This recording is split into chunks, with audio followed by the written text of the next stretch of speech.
He didn't give a single word of explanation. The next moment, a note arrived through one of his runners, requesting a $2 million wire.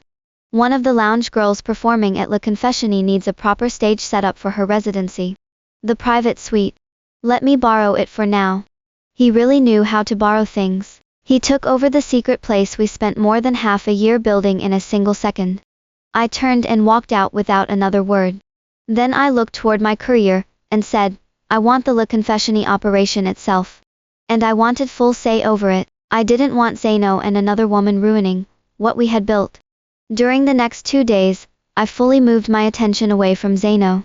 But he showed up everywhere. Inside La Confessione, Zeno and the singer Maiva were always together. Her lounge act ran nearly every night, the billing growing more provocative each time, the crowd swelling. Word on the street traveled fast. I never set foot inside, but people kept accidentally passing me photographs. The latest one showed Zeno ordering a cascade of imported fireworks, launched from the rooftop terrace of La Confessione. He kept them burning for a full hour and a half just to celebrate Maiva winning some petty wager against a rival performer. I curved my mouth slightly and told the man who delivered it never to bring me another. Then I lowered my head again to sort the arrangements for my mother's memorial. Everyone kept talking about how Maiva was the woman Zeno kept beside him the longest. They guessed whether she might one day take my place. But no one noticed that I no longer wished to fight anyone for the title of Donna Valenti. On my mother's death anniversary, I dressed in all black, a single white lily pinned to my chest, standing in the center of the great room of the Valenti estate. The guests all wore somber expressions, lowering their voices while speaking.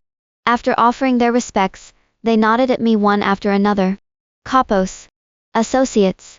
Old friends of my mother's family. They filed past the shrine with its flickering candles, and bowed their heads. Everything should have ended calmly and with dignity.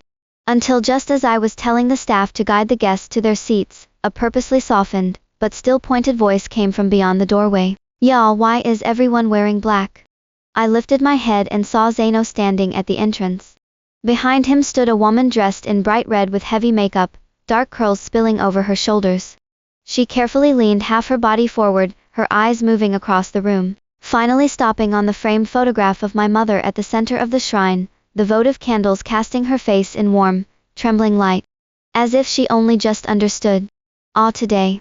Someone passed away. Then she seemed to realize she had spoken out of place, quickly pulling a red flower from her hair, holding it between her fingers as she walked toward my mother's memorial. Sorry, I didn't know, can I put this flower here?